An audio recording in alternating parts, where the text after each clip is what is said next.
एबे एबे आसिला आम पाखकु मुख्य खबर। पांड्यानंक विरोधरे बीजेडी रो बड़ बड़ नेता कौन रही संपूर्ण खबर जानिबा आगरु आम वीडियो को गोटे लाइक करी चैनल को सब्सक्राइब कर दियंतु।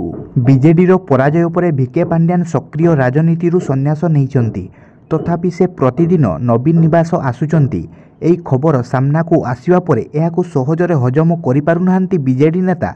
सामना को आसी सीधा सड़क विरोध करुनथिले भी बुलेई बंकेई तेरेचा बाण मारुचंती। बीजेडी रो पराजय पई एकाधिक कारण दर्शाइबा सह पांड्यानंक आडकु परोक्षर इशारा करुचंती।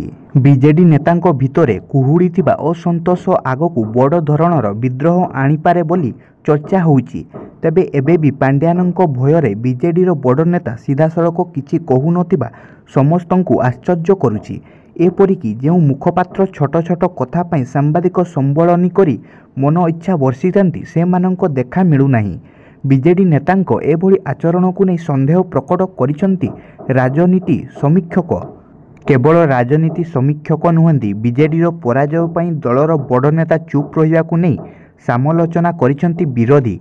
24 वर्ष भितरे बीजेडी प्रथम थर पाई एते बड़ विपर्ययर सामना करिछि, आउ एथि पाई भिके पांड्यानंकु दायी करा जाउछि।